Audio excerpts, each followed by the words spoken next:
Hey, Mr. Trudell, this is my science project. So, in Ethiopia, there's a small tribe called the Zaid tribe. And every day, this tribe travels to a lake called Lake Zaidwe. Now, this tribe is important because scientists believe that they have direct ancestors to the first people that walked on the earth. Now, unfortunately, the USA is building a military base right in between the village and the lake, and it's cutting off their water supply. Now, the thing is that we fear that they're gonna die, but we don't want them to. So we are going to build a man-made reservoir with its own water filtration system. There are three parts to this process. Number one, the water filtration system. Number two, the reservoir. Number three, the pipes that actually go into the homes, into the town. Now, I'm going to say the modifications from the original design theory. The first one is that for the water filtration system, I had to cut a perfect circle for the tube to go into it. So, my first thought was, let's use scissors. So I grabbed some scissors, I tried to cut it, but it just destroyed the container completely, and it did not work. So I was thinking, and I thought, how about if I tried melt plastic? So my dad suggested that I could use one of his small screwdrivers, heat it up with a lighter so it can melt the plastic and create a perfect circle. And I did it, it worked perfectly. Now, the next one is that when I actually put the tube into the hole, the water was leaking out and not even going into the tube. So, what I thought is we need something so that the water wouldn't leak out. So, I got a reduction connector and silicone seal so that the water won't go out. But here's another mistake. The reduction connector wasn't working because there was 2 points at the edges of the connector, and it was separating the container from the connector, and it was not allowing the water to go in the tube. So I tried grabbing my screwdriver again and heating it up, but then that didn't work either. So I tried to grab scissors again, I cut them off, and it worked. So the next one is that I tried for the reservoir.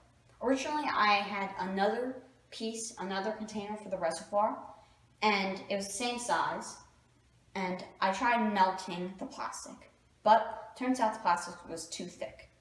So it was either I try and use scissors again, or I try to get another container. And I knew the scissors would just break it, so I searched in my mom's Tupperware and found a plastic container.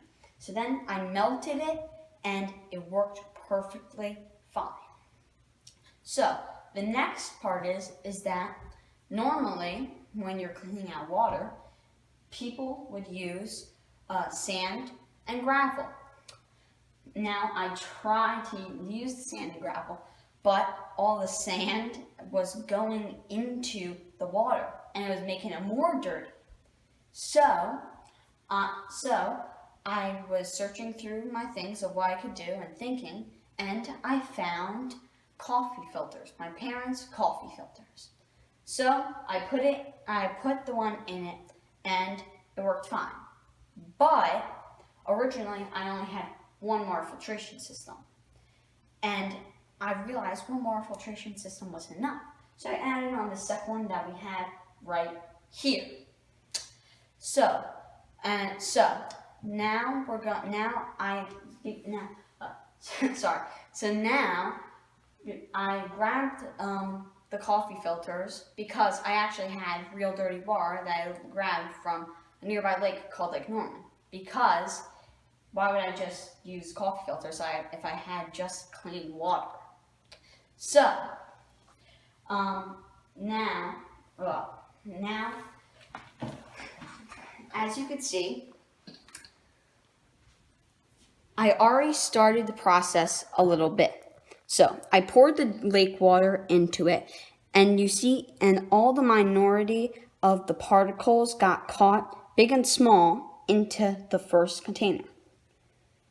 Then, as you can see from the second one, some of the small particles got caught into there. Now, you could see from in the reservoir, there's only it's nearly clean. Now, allow me to demonstrate. So right now, I'm going to pour the water in, and I'm just going to show you what will happen. So, as you can see, it is going in to, okay, so as you can see, all the water particles are getting caught, and you can see that only the things that are coming out are the little ones. Then, if you go into the reservoir, look what's coming out. Perfectly, nearly clean water. Now, I have to fill this up multiple times for this reservoir to be completely filled. And it's going to take about 30 minutes. So, I have to pause the video and then I'll come back later when the reservoir is fully completed. I'm in the process of dumping in the very last bit of water. Now, as you can see,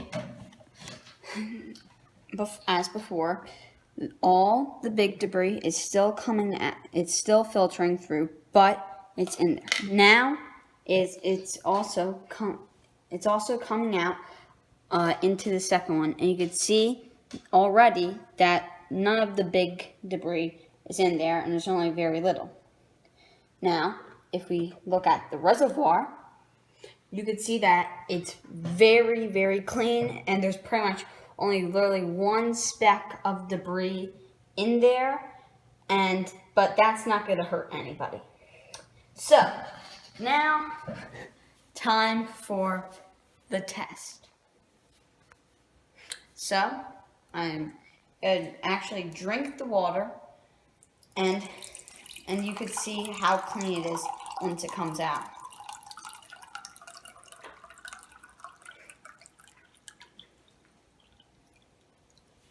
Okay, see the water? It's perfectly clean, just like the things that you see in your water bottle right now. Now, time for the taste. Refreshing water. Now, I'm finished presenting my my project. Goodbye, Mr. Shadell. Thank you, and see you in class.